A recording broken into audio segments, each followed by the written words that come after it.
I would like to call the Monday, October 9th, 2023 school board meeting to order. Lisa, could you please call the roll? Director Lalaberty. Sorry. But you're right at the wrong moment. Usually you don't say my name first. Yes, I am here, by the way. Director T. Felton. Here. Human. Here. Weber. Here. W. Felton. Here. Claflin. Here. And Chair Rosh. Here. That's 7 present. And that we begin. Before we do Pledge of Allegiance tonight, as we begin this meeting, which is taking place on Indigenous Peoples Day, as a board, we feel it is important to respectfully acknowledge that our meeting is being held on the traditional lands of the Dakota. And we would like to pay our respect to their people, both past and present. If at this time we could also rise for the Pledge of Allegiance. I pledge allegiance to the flag of the United States of America and to the republic for which it stands, one nation, under God, indivisible, with liberty and justice for all. Oh, I could tell some of our elementary school teachers are here. They were there with great backup for us. Oh, thanks. I appreciate it. All right. I will ask for a motion to approve our agenda for this evening, as well as the Committee of the Whole and regular meeting minutes of September 25th, 2023. Do I have a motion? So moved. Second. Any discussion? All in favor, please say aye. Aye. Opposed? That the motion carries. And tonight we get to kick off our Quality in Action with Terry Bretoy. Good evening, school board, Dr. Zambrino, and guests. When you walked in the room, I said, good morning. We just had a full day of PD with wit and wisdom, so I saw sunlight again. I was like, oh my gosh, it's morning already. But we had a great day of professional development today. Tonight, I bring forward a group of true educators. You may have heard the term science of reading, might be everywhere, so everywhere in their day. And our journey with science of reading we wanted to share with you tonight, because I do believe that this group that I'm bringing forward tonight and a few that are at home tonight really have led not only our journey, but I believe in large part the elementary journey in the science of reading, and specifically with some letters training that they took. So they're going to talk to you a little bit tonight about what it looks like in our primary classrooms, and we have a nice video that we're going to show you to get you inside one of the classrooms as well. And we do have a teacher here who is going to treat you as students and take you through a little bit of what a lesson would look like. And I think she ramped up the rigor for you too, by the way. So look out. So we're going to share with you our story, but quite honestly, this is really about the adults. Their history with science of reading really started about 3 years ago. And most recently, in the past 18 months, that's all we've heard about. There's legislation that basically states that when you select a resource, it has to have a strong base in science of reading. And so although this is new to a lot of folks, there is a lot of tradition in how science of reading is delivered and the philosophy behind it, with some new and creative ways on how to get there. And the really exciting thing is we're seeing results because of it already. And I know that that's what they're excited to share with you tonight. So if I could have come forward, we have Kristen Sampson, kindergarten teacher, Chris Wallace, interventionist, Megan Franzen, grade 2, Aaron Gross, kindergarten teacher, and we have Mary Malumbi, kindergarten teacher. I also want to mention Stacy Elliott, Tori Harker, and Pat Leisner, who could not be here tonight, and also our instructional coach. Kim Laska has been a driving force behind this endeavor at Kaposia since the very beginning, so we want to make sure that we honor them as well. I was super jazzed last year when Brian said to me, hey, could I just come down and just sit in a room and listen to your kindergarten teachers and your second grade teachers, your primary, just talk about what they're going through. And we probably could have sat and talked for about 4 hours. The excitement and the motivation in the room, we really feel that we have found something that works, that's motivating to staff and to students. And we'd just like you to enjoy this presentation tonight. So one by one, they're going to come up and share with you kind of the why we're at where we're at, and then have you go to class. All right, so Kristen and Mary, you want to come up?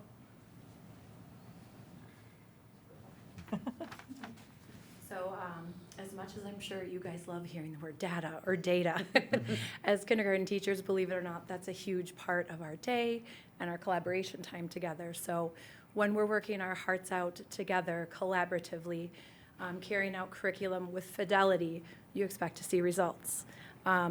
When we faced that year after year, knowing that we were wholeheartedly doing our best, our team had stayed the same, we were consistent, we leaned on each other.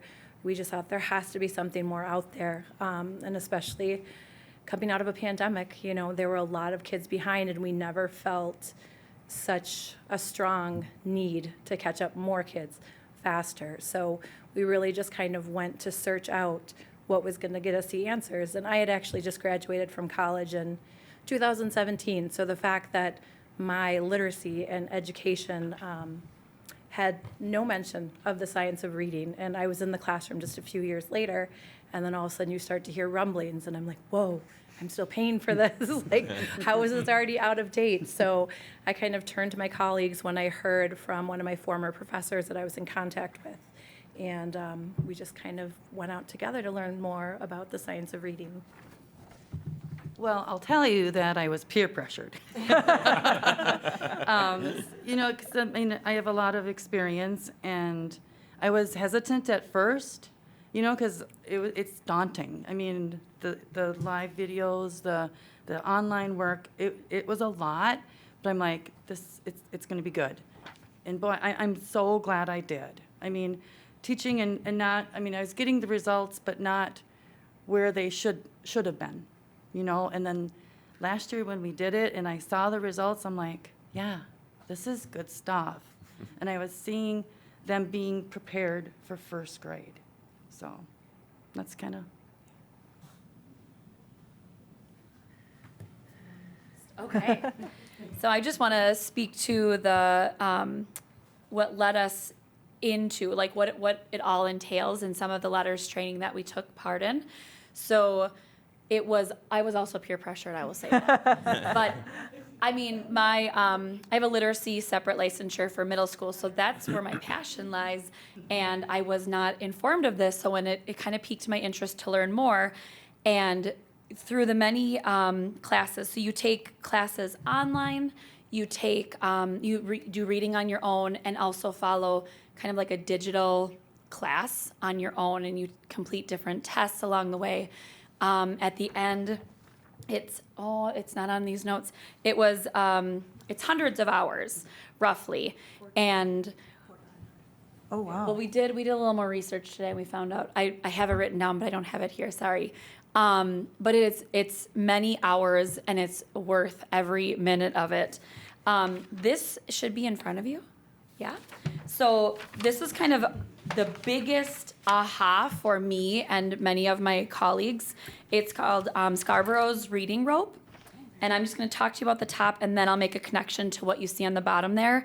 So basically, we look at kiddos, and we assess, and we teach, and we guide, and we reassess, and we look at growth or where the downfalls might be.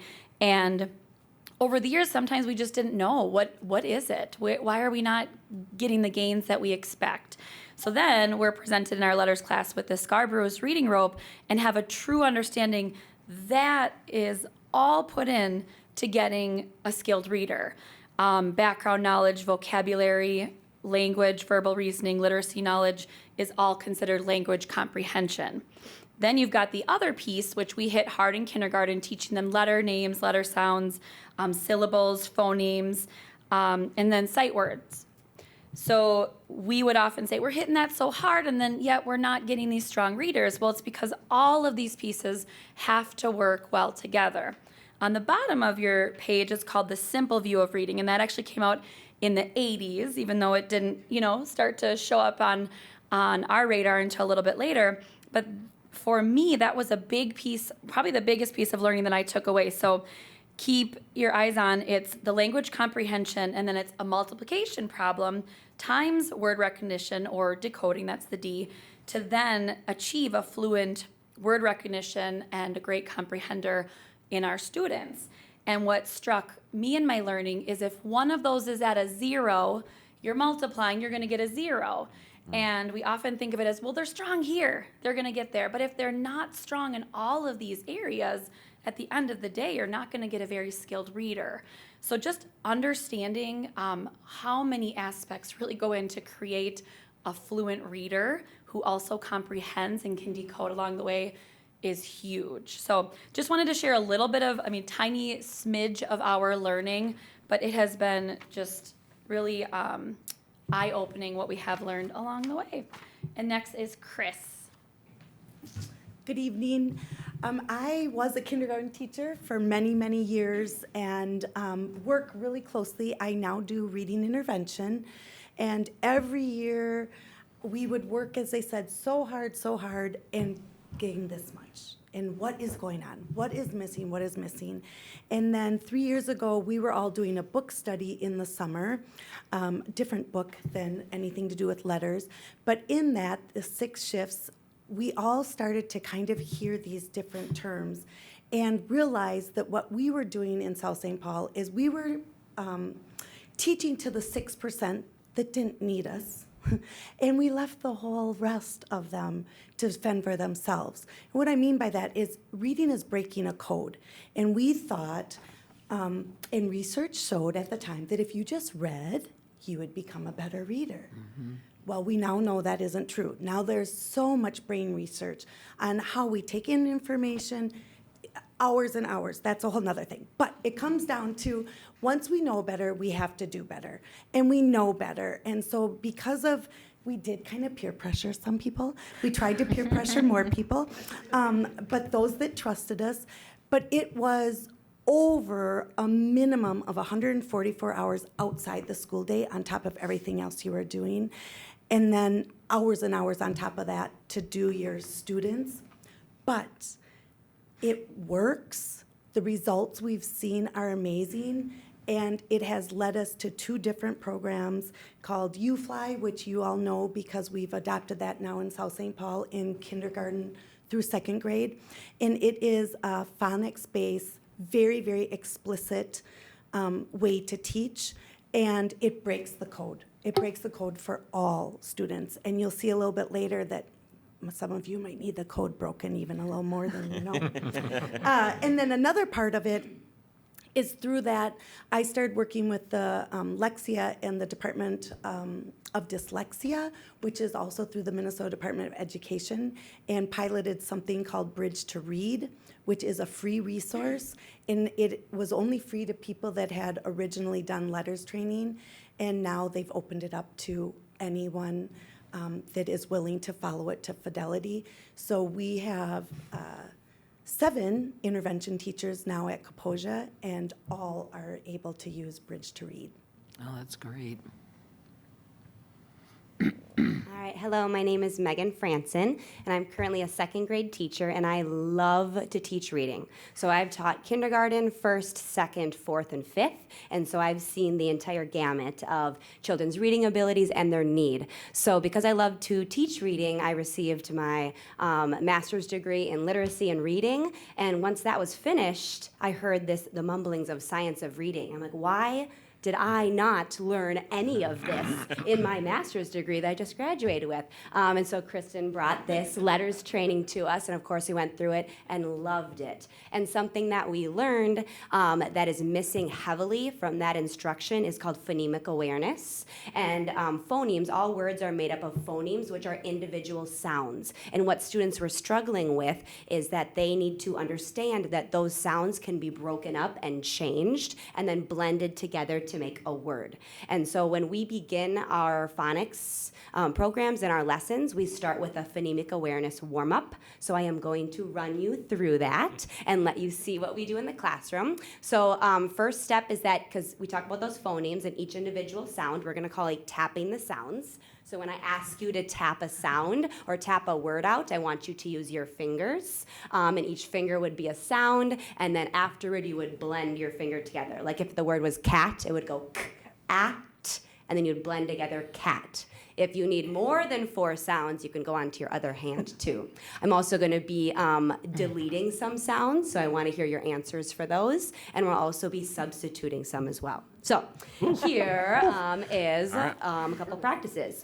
So I am going to sound out a word, and I want you to think of what word I am sounding out. Slight.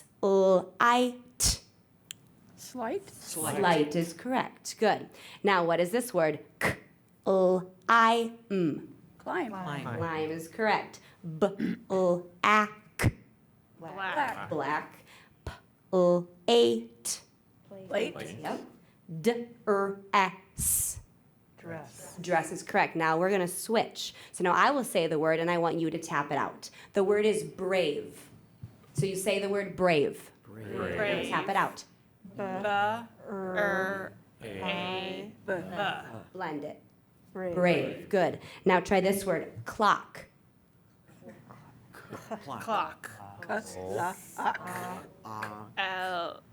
That's all right, everyone. We're going to try that again. Please repeat the word after me. Clock. Clock. Now tap out the word. So what I noticed what some of you did, CL are 2 different phonemes. So some of you went k, and you need to go k, o, a, k, clock. So we need to know those 2 different phonemes. Now try this word. Say the word trap. Trap. Sound it out. Very good. So now that TR, those are going to be 2 different sounds. Even though when they blend together, they sound very quick. Try this one. Slam. Say slam. Slam. Good. Try this one. Try bread. Bread. Good,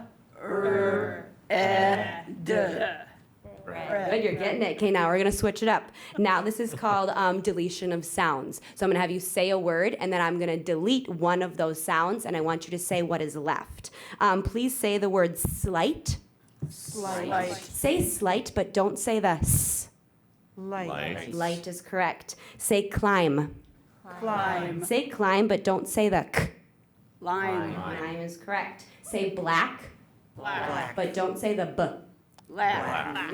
Say plate. Plate. Don't say the p. Late. Plate is correct. Say dress. Dress. Don't say the d. Rest. Very good. So now we come to the final step, which is that substitution. So now I'm going to give you a sound to substitute for a different sound in a word too. So say the word slight. Slight. Instead of the s, say b. Light. Slight is correct. Say climb. Climb. Instead of the k, say s. Slime. Say black. Black. Instead of the b, say s. Slack. Yep. Slack is correct. Say plate. Plate. Instead of the p, say s. Slate. Slate. And last one, say dress. Dress. Instead of the d, say p. Press. Nice. So these are what kids have to do, and this is the basic skill. So before we put letters in front of them, we want them to be able to do these kind of things, and that's where we saw a lot of the issues lie. And so when we practice these, they're able to get those individual sounds, and when we teach the words and how to read, they're able to substitute and change, and those are the signs that they are able to move on to the next skill. Okay. All right. And she's teaching to adults. Just imagine, because I'll walk around the building and I hear cheerleading going on. And the kids, it's call and response. So it's something called whole brain teaching too. There's a lot of that going on and they absolutely love it. And you can see the amount of repetitions that can happen in a very short period of time. Okay, so she kind of toned it down for you just a little bit, but you did really well. Okay, so we're just going to show just a quick snippet of what it looks like in a classroom when science of reading and specifically U-Fly is being taught in the classrooms. We'll just play about a minute of it, Lisa. Kindergarten and 2nd grade, right? I think this is the kindergarten. Excuse me. Yep. IT made sit. Kindergartners, change zit to zits. Zits.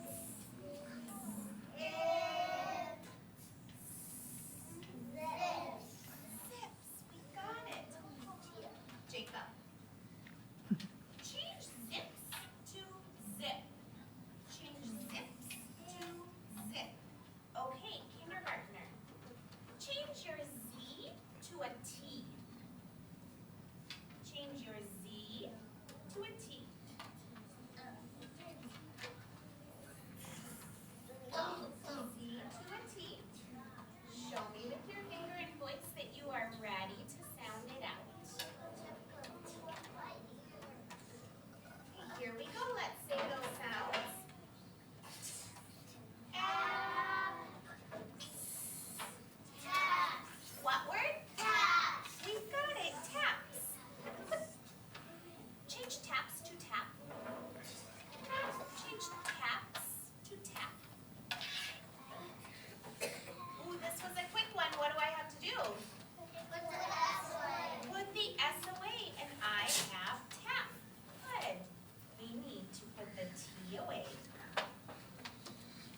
And the last thing we're going to do is put a QU at the beginning.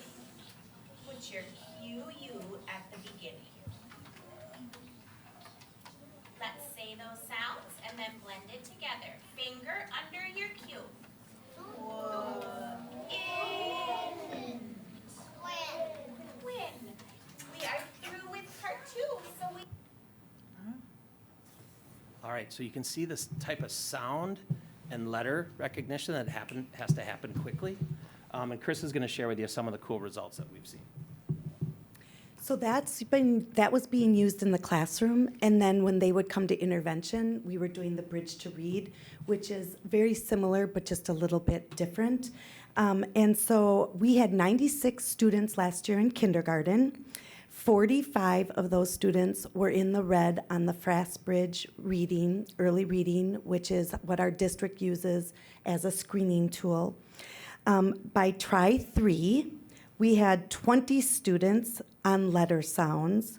3 of those 20 were grade level and exited out. 7 were at CVC, which is like at words, which is where first grade starts.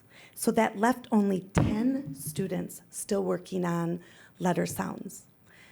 Now, I have been here really long, and we have never, ever, ever seen those results. And we have worked this hard many years and never. But it works. And the reason what Megan did with you with that phonemic awareness is that directly correlates to writing. And when you see the writing, you know exactly where the students are missing sounds or where it's missing. So like when she was having you do slight, when you would tap that out, S is one box, U is one box, but IGH, that is all one sound. 3 letters, but one sound. All of a sudden, it's earth-shattering for those students that were like putting an I there and couldn't figure out why it was IGH. And so it breaks down all the phonics skills, and the results speak for itself. And then second grade, we had 101 students. 47 were below grade level skills in phonics, and 29 moved to grade level, and that left only 18 below grade level. And our biggest excitement is it's transferring to the classroom. So not just in a small intervention group, but the classroom teachers, when you go talk to them, will say, oh my gosh, I had third graders last year that were volunteering to read in a large group. They still were struggling readers, but they thought of themselves as readers, and that just proves the whole program right there. So when you hear those results, really what you're hearing is 90% in kindergarten on a given skill and 80% in second grade. 80% is kind of like a classroom teacher's like goal, right? We want to get 80% of my classroom to grade level. So with these specific skills that we're teaching, we're seeing that. We know that we have more work to do with fluency, which means how quickly kids do this. Because sometimes on assessment, how quickly kids do things show up positively on assessments too. And then, of course, the connection to the classroom. We have to continue to work on the transference of these skills so kids can read. So little kids learning to read, right? We used to have a really literacy-rich society. We don't as much anymore. And you can hear the science of why they call it science of reading. It is really a diagnostic pursuit of what is going on in a kid's mind. Why are they not making the connections that they need to? Why they cannot read what's on the paper. So these guys are not only educators, but they're scientists as well. They are constantly diagnosing and trying to find the cure for what's going on with our reading crisis nationwide and worldwide too. So you learned a lot about the science of reading, but my underlying point is you heard from Kristen. She didn't get this in undergrad. These guys went out on their own, and it says 144 hours. It is much more than that. And I quite honestly have not seen more of a collaborative effort in kindergarten and second grade when I step into their PLCs. They are all over it, and they want to see the results. They want to give the interventions, and I've just never seen such dedication and motivation in educators. So I want to thank these guys as well, and you've got some special educators in this district too. So thanks for listening. Thank you for coming tonight, too. Do you guys have questions or comments? Well, for the first group? round of applause. That was incredible.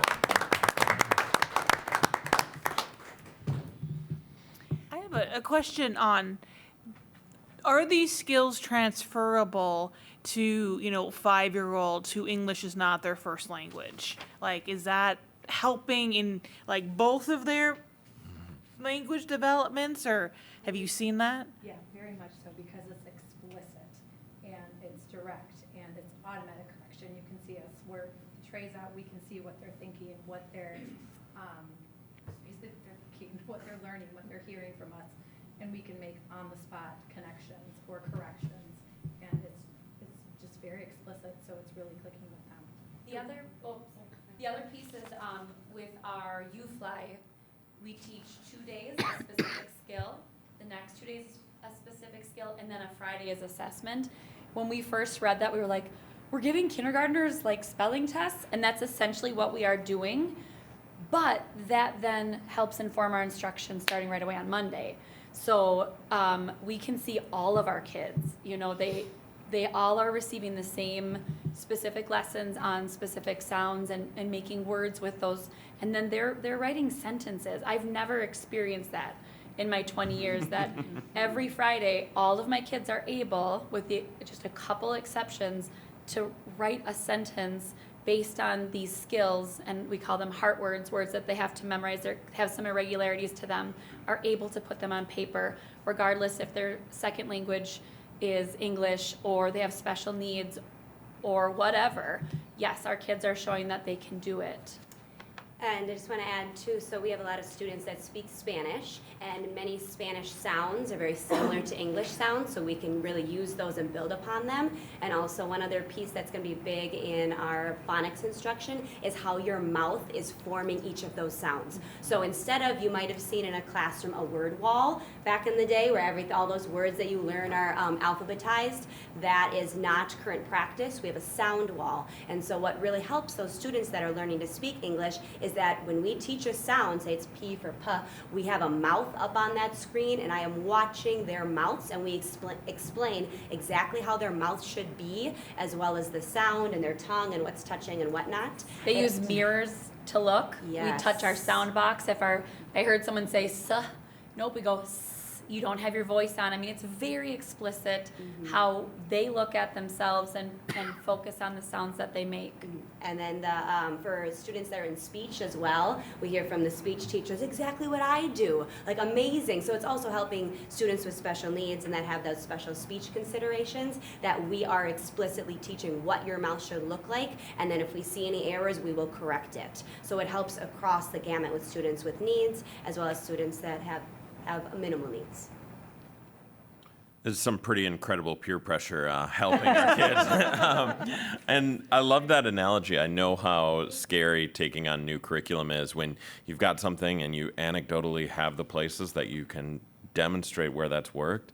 To take on that task of really sort of like diving in to be reaching a broader range of students, I really want to commend you for serving our kids so well and how valuable you are to all of them. And I think that's just absolutely incredible. Yeah, for me, this is the second time they've given me goosebumps, because I did talk to Terry. I'm like, what's going on down there? So he's like, well, come on down. And I got to just sit and listen to I mean, what a strong, collaborative, professional conversation, just the journey they went through. Because for a lot of people who are learning this, there's some grieving, because it's like, I've been teaching this way and it hasn't worked. And to have to feel that way when you've been given your all, it's kind of a crummy feeling until you get over it and go, now I'm going to get it right, which is what they've done. And it's tremendous. And they had, I know it's not this group, which I can't wait to see. Last year, Kaposia had 6 points a gain on the MCA math, which we'll be looking at in our world's best workforce. And that's third grade, third, fourth, and fifth. So when these kids hit there, we're not prepping them for a test, but that's what's going to come, because they're going to have the skills. And so it's going to carry all the way through their education with us. So it's just awesome. Well, and as you assembled in front and suddenly all of you raised your hands and were clearly doing something in unison, you were like, our whole Avengers force was uniting right here. That was pretty incredible. What about first grade? Is this happening in first grade? This year it will be. This year? This year it will be. They haven't had the letters training, but they are doing U-Fly training and are doing U-Fly. Okay. And then intervention will continue the bridge to read. for anyone who is receiving intervention services. So yes. There was Okay. one teacher on the team last year in first grade who had that training, and then she kind of also inspired, peer pressured a little bit, so that her coworkers could kind of see, and they actually kind of dabbled in UFly just a little bit once we started to say how it was going well in kindergarten. Although they didn't have like the formal training, they tried it already at the end of last year, and then now they're all doing Oh, it this great, year. Yeah. great. So letters training is a big part of this, obviously. So you guys have all taken letters training and you get certified or whatever it is. What's the continuing is there continuing education required to maintain your letters certification? Or once you got it, or is it too early to know? The whole basis is actually all the study behind the science, where it all came from. So unless there becomes new research, some of this research isn't new. I'm embarrassed to say that. It's not new. We just, for whatever reason, weren't aware of it. But now with the electrodes and how they can look at everyone's eyes and what you take in and where it goes in your brain, that part of the science of it was new to all of us, but it's been around for about 20 years. It's just brand new to all of us. And so there isn't any follow-up right now at that time. And it also was supported by Dyslexic, the foundation, which is where we were really struggling with, it's not a special ed, it's not a regular ed, they're caught in the middle, what are we going to do? And that's where a lot of this came out of. And then it was actually a grant, none of us paid 1 penny for it. We all jumped on the bandwagon of the Minnesota Department of Education grant, because it's over $2,000 just for one of us to be trained. Wow. So, but yes, we'll obviously be staying up on it, because there's Facebook pages. You have a little bit different. Bridge to Read, I meet every Wednesday with Susan. I could say I have her in my back pocket, but she's who did the whole Bridge to Read for the Minnesota Department of Education. Every Wednesday, anybody can get online and ask her questions, what's learned, what isn't, what will change, what won't change. UFly has the same thing. Well, and I kind of was thinking what you said, know better, do better. And I don't think any of us could ever go back to what we were doing. And I think we're just hungry educators to begin with. So we're going to keep learning as research comes out. We're going to hopefully be on the forefront. But is it required of us? No, not as far as letters concerned. I think the Department of Education Minnesota is excited to get more educators trained just with letters. So Tim, to further answer your question, it might be too early about recertification because it's not new, but the trainings are new, right? There is, for intermediate teachers, there's trainings as well too. And so, we know that we have kids in 5th grade who still read at a 2nd grade level, and some of this would benefit them too. So probably too early to tell about recertification. We're just trying to get everybody certified right now. But again, they're super excited about it and we're seeing results, and that's the whole point. So thank you. Such inspiration. You guys, it's just touches my heart. And thank you for demonstrating it. Yes. Having us do it. As a parent who's seen bits and pieces of this, I've not fully understood what's going on in the classroom. And this is actually going on in my back seat today. My kid was like, oh, great-grandma Jean, great-grandma Joan. Their names are only 1 letter apart, and he was breaking them apart. And figuring that out, I understand now what he's being taught and how, and I think that will help parents and all the family members that are reading with kids understand how to help figure out what those words are, how to pronounce them, how to reinforce what you're teaching and understand. So if we can help get more parents that same little Like your child will be explanation. using Yes. words like, my voice is turned on, my voice is turned off. It's a closed syllable, open syllable. And, fricatives. It's not an naughty word either. It's craziness, and they literally know what it means. We used to always, writing especially, B, D, P, V, especially our EL students, it was all the same sound. Well, now when you tell them, put your voice on, feel it, placement, all of a sudden, they totally know the difference between a b, a d, a v. They completely, and they make you think like you're the silly one, like, how'd you not hear that before? And, so It's so exciting. It's just super, super Very exciting. Great job. Thank you so much. Thank you so much. Awesome. That was a lot of fun. All right. Time for public listening report. First meeting of every month, right here at 4:15 at City Hall. We do have the opportunity for public listening. We also have a place on our website under the South St. Paul School Board for people to submit items for public comment. We did not have any submissions at this time, so I'm going to turn this over to Vice Chair Weber to talk about our committee of the whole. Fantastic. So we have our Committee of the Whole meeting, which meets at 5 p.m. before this public meeting, where we kind of go through some of the more nitty-gritty stuff that'll be presented at the public meeting. We talked about the sliding fee schedule for preschool and the amount of preschool scholarships we have and how many 3- and 4-year-olds we have and how that process works. We went through our audit results, of which we're still in preliminary reporting, and then in November we will be accepting of the full audit. We went over kind of the preliminary audit results, and we're doing great. That's your preliminary sneak peek, is that our audit report is good. We are excellent tax stewards of your taxpayer dollars. We talked a little bit more about the election.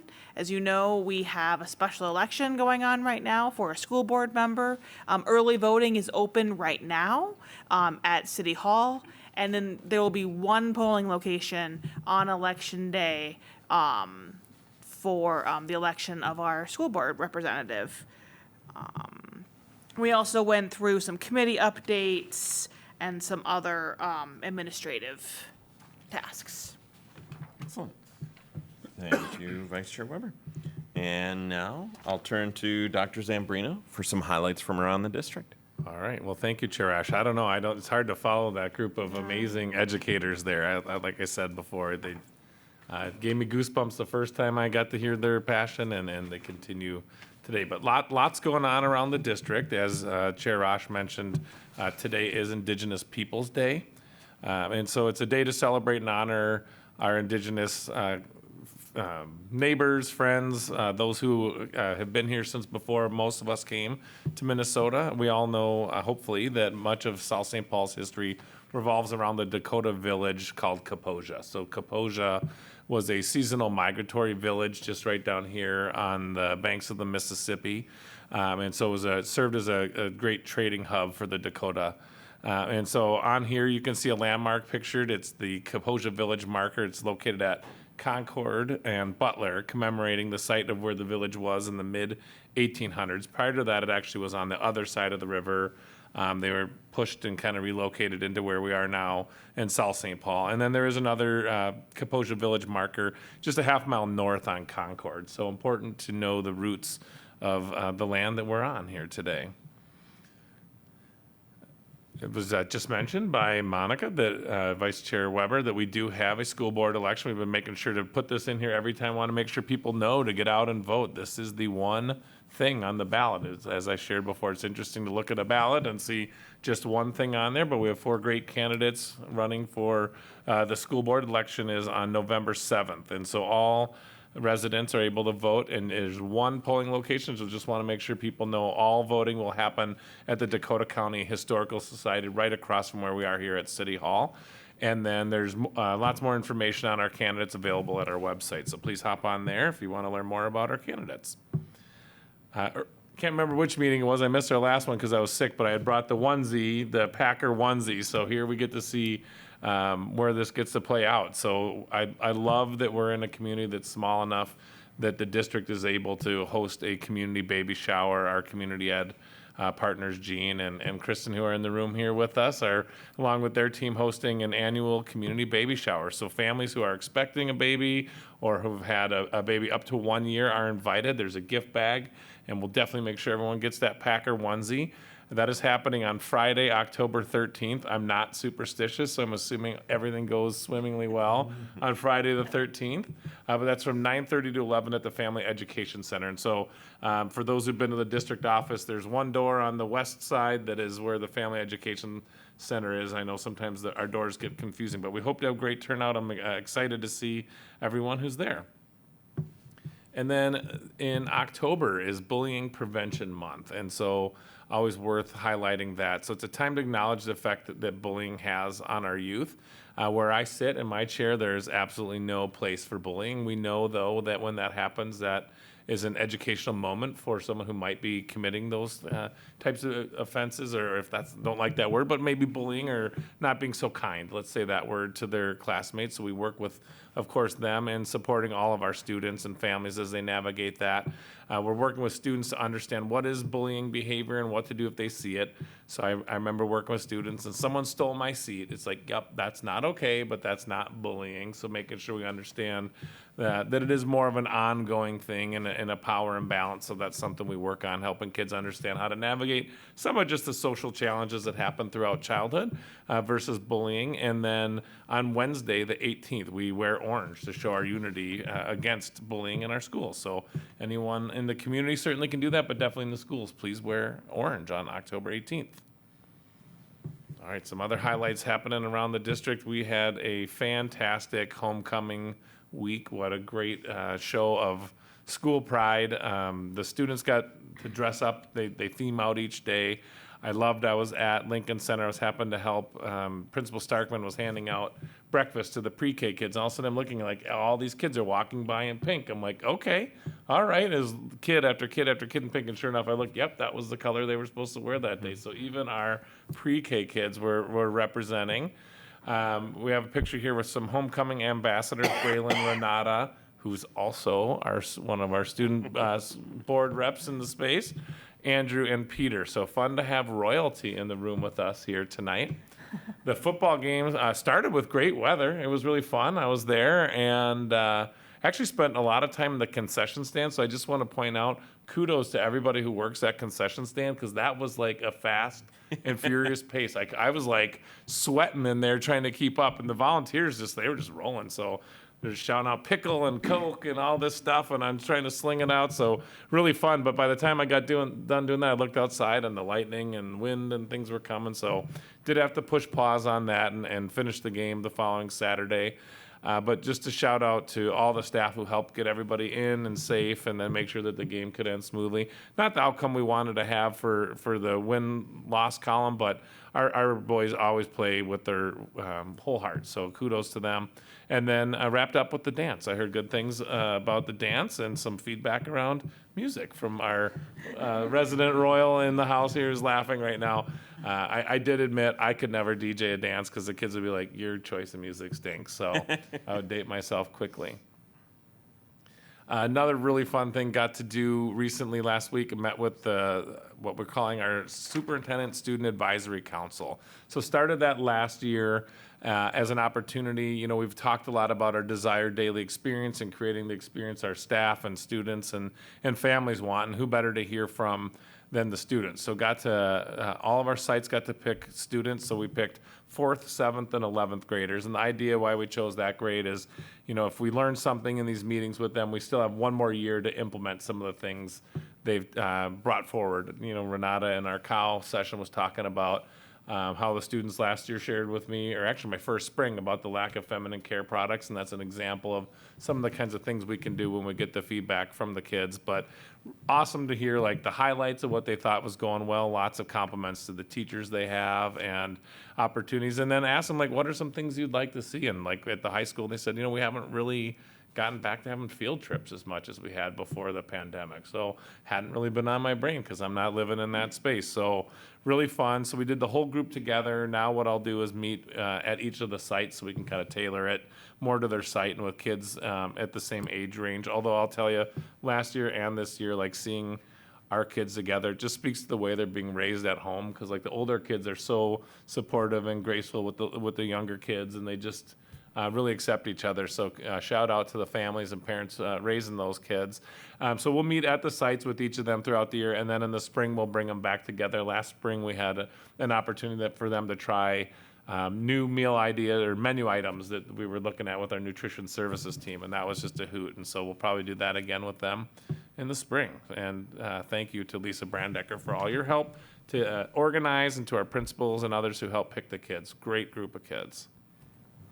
Speaking of great kids, I also got to attend the high school Gold Awards, and I know there's some proud parents sitting at the dais here with me tonight. So some folks who got to share that moment, but we had over 100 students receive academic honors, the Gold Awards they're called, and they did get their letters. So some of them would change that in for a bar because we know they're doing a lot of things, athletics, activities, and otherwise.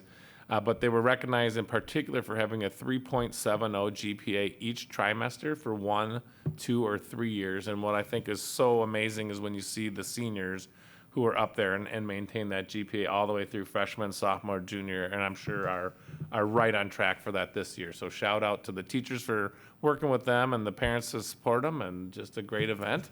And then the full list of recipients is available on our website. We want to make sure to recognize all of those students for the great accomplishment.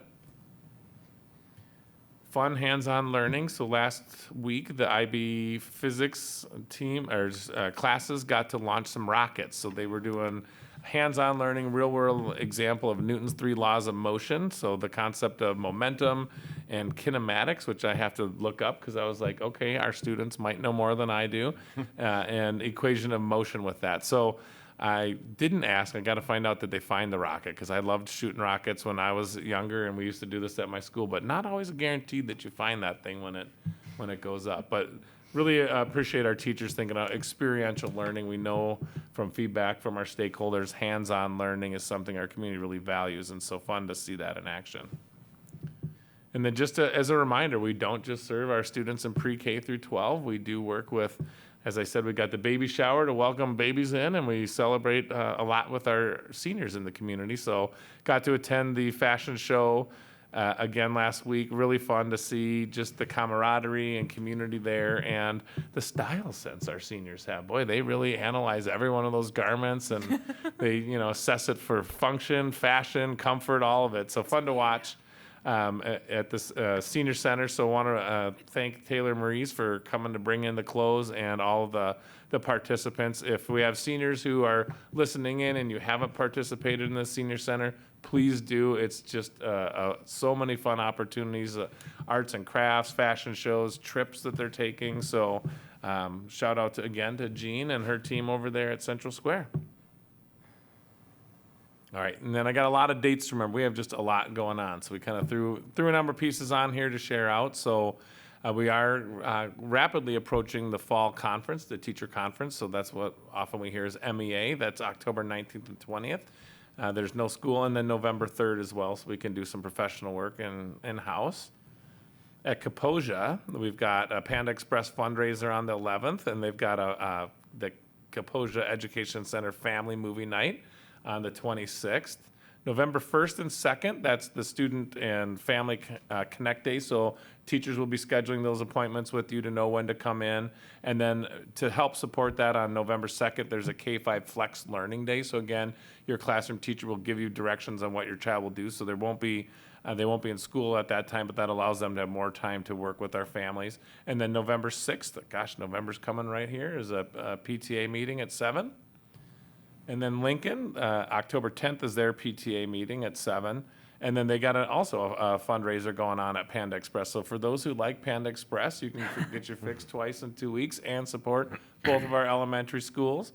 October 25th is Picture Retake Day. So if you didn't like the way the picture turned out or change your heart on the outfit, you can retake that. And then they've got the same with the Student Family Connect. So the teachers will be reaching out to you on that and the Flex Learning.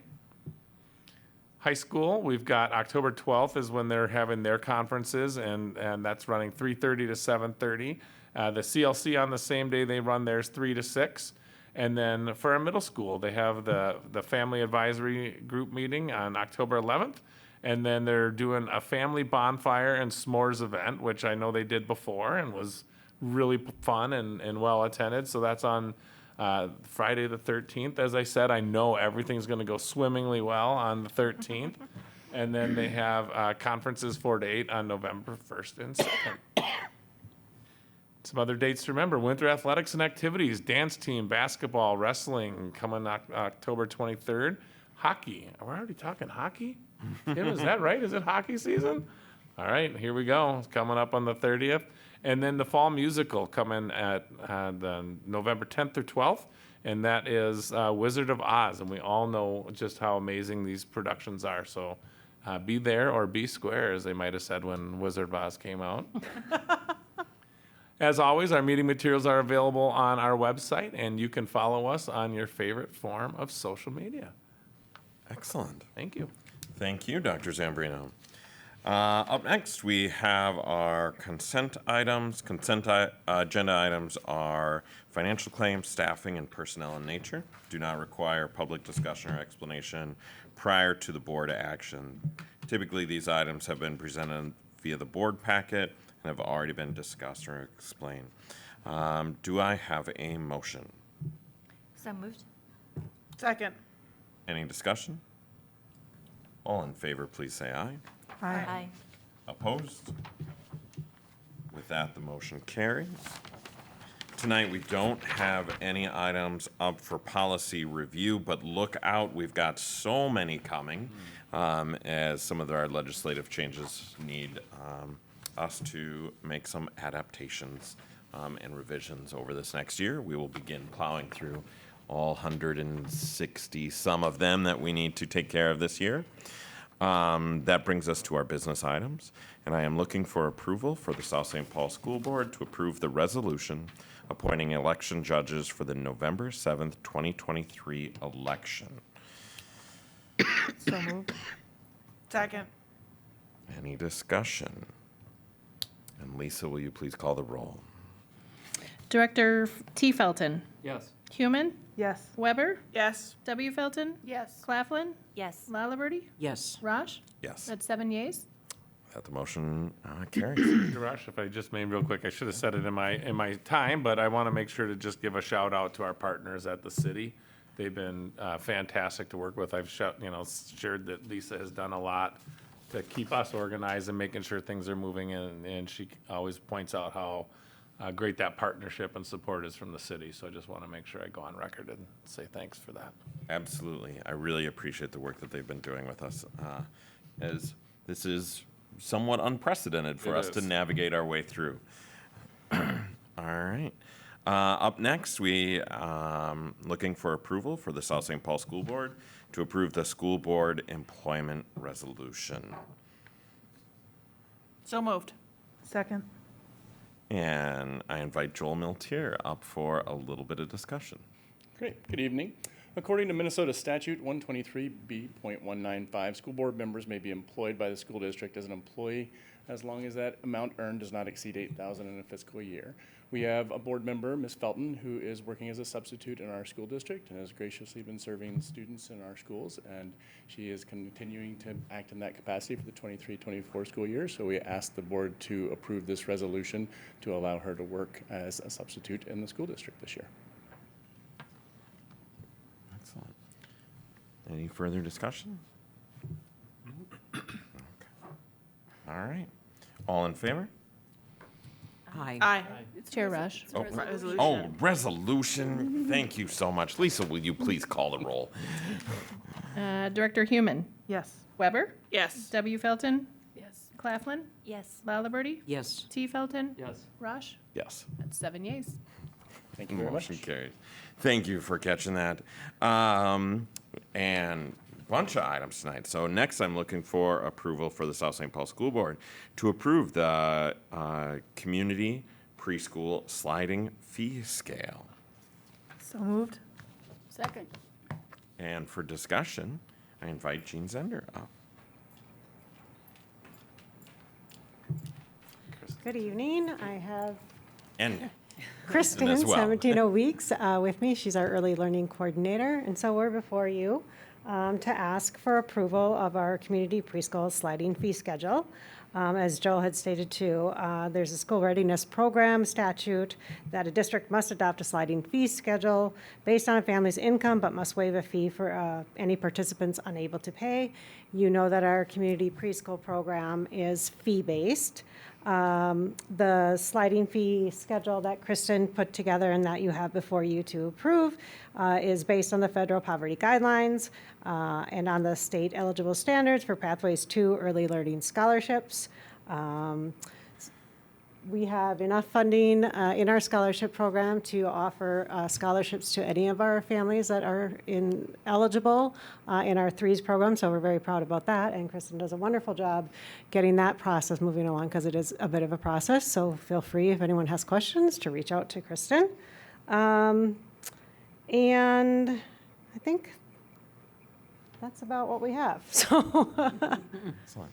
And a pretty incredible program whose fee is a Yes. great value for thank what you. we are offering. We still, with the sliding fees, we still are below our neighbors. Absolutely. Thanks for reminding us, John. Yeah, no, it's a great program. I think it's an absolute asset to our community. Any further discussion? All in favor, please say aye. Aye. Opposed? That the motion carries. Thank you so much. Thank you. And next, I am looking for approval for the South St. Paul School Board to approve the acceptance of gifts resolution. Do I have a motion? So moved. Second. A second? And I invite Brady Hoffman up for discussion. Thank you. This evening, there are 3 monetary donations before the school board. The first one of those is from Dakota Electric to support the development of more hands-on learning experiences in the design wing. And then the Students Achieving Volunteering has made a monetary donation to the secondary building for some classroom supplies. And the Mendoza Navarro LLC has made a donation to Kaposia for classroom supplies. Wow, that's a huge amount of support. I love that. Any further discussion? I'll just share, it was pretty fun when Dakota County Electric came to meet with us. Somehow we stumbled in, as people do, talking sports, and I found out that their CEO and I played each other at St. Cloud Tech when I was a senior, my second to last football game. We just had a laugh, but super appreciative of all the donations, and theirs in particular is going to allow us, again, we've talked about some of the programming and things we've heard from the community, and theirs was a $6,000 donation to help build out some programming in our design wing, some of that hands-on kind of technical learning that folks are looking for. But again, appreciate all of our donors there. That's incredible. I very much appreciate all of the support our community continues to show our schools. Lisa, will you please call a roll? Director Weber. Yes. W. Felton. Yes. Claflin. Yes. Lalaberty. Yes. T. Felton. Yes. Human. Yes. And Rush. Yes. That's 7 yeas. Motion carries. All right, that has made it through our business items for the night. And so now we turn to our board member reports. Renata tonight provided a great update for us inside our committee of the whole. In the second meetings of each month, you will soon be sharing with us as well, and I appreciate you keeping the pulse of what the student experience is inside our schools as well.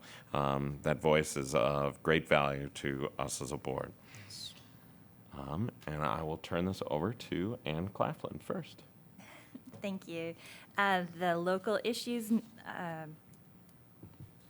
organization, I suppose, are headed by the Chamber of Commerce and consisting of elected representatives from the congressional offices through legislature, city council, city staff members, school, Dakota County Technical College community members, quite a range of folks, meet once a month. And at our meeting at the end of September, there were a few discussions that I think are relevant to the school board, the school community. There will be a review of traffic patterns at 12th and Southview done by the county.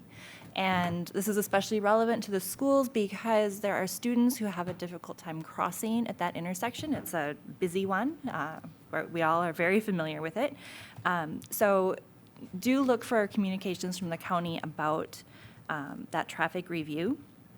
There's a number of opportunities throughout our community to be involved and volunteer in the schools.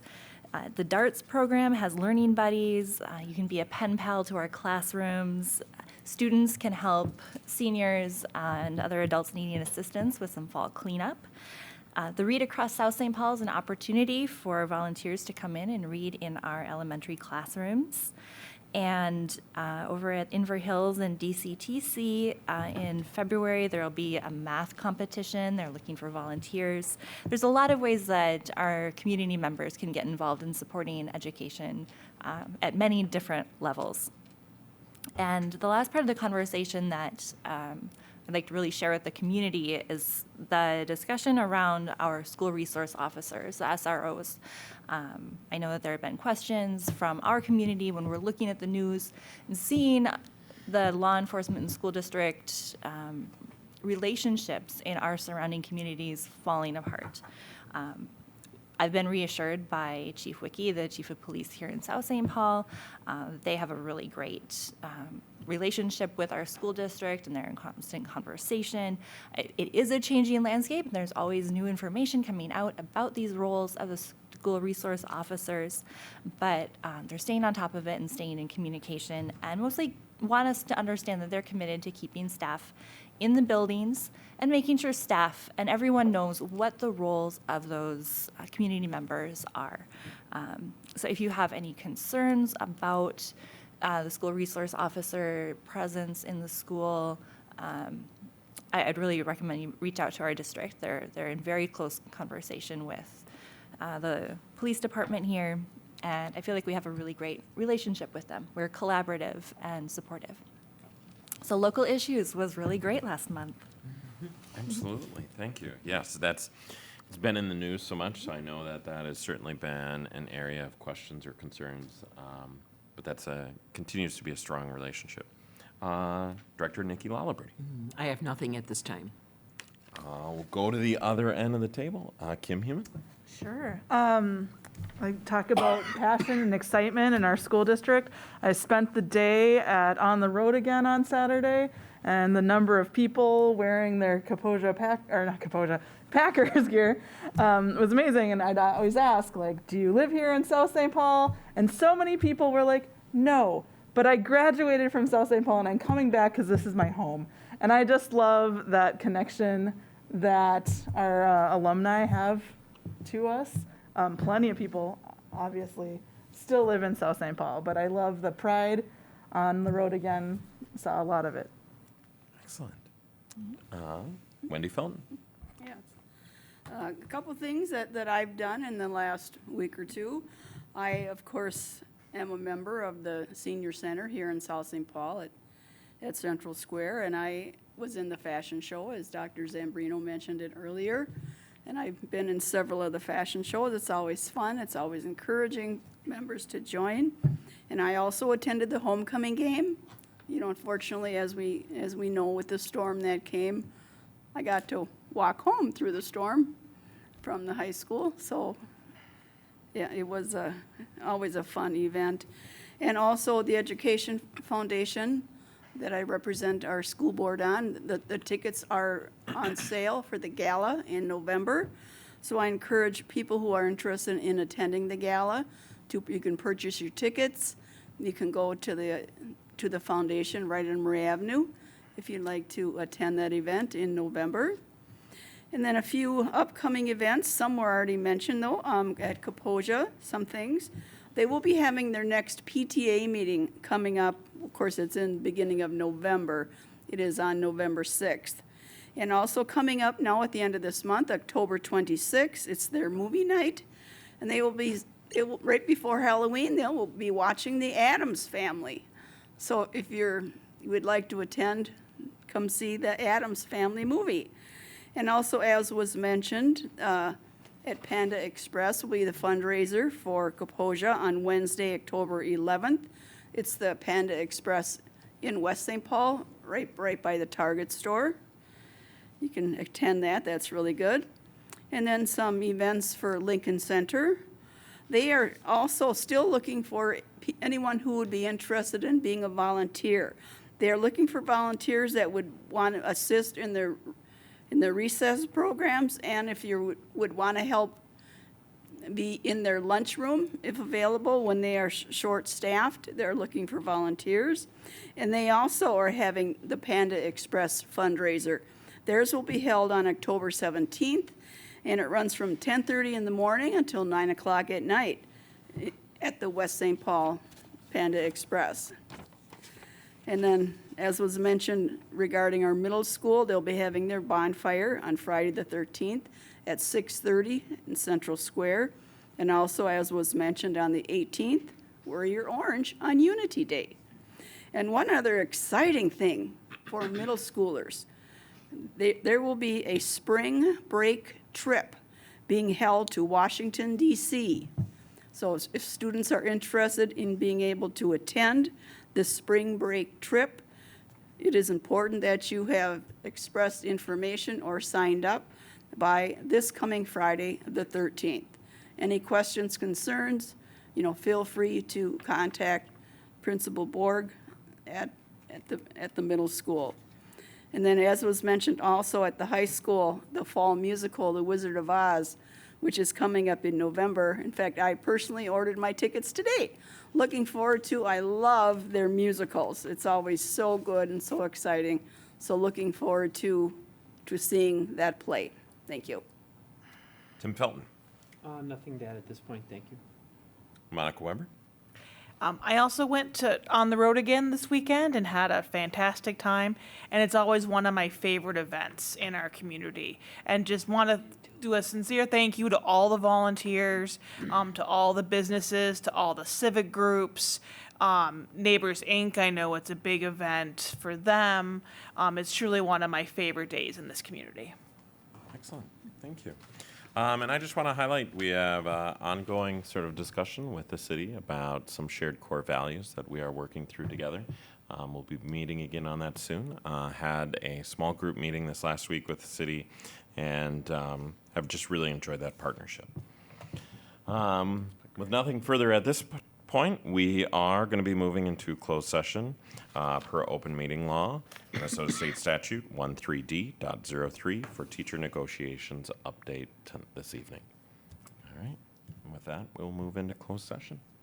Thank you very much, everyone.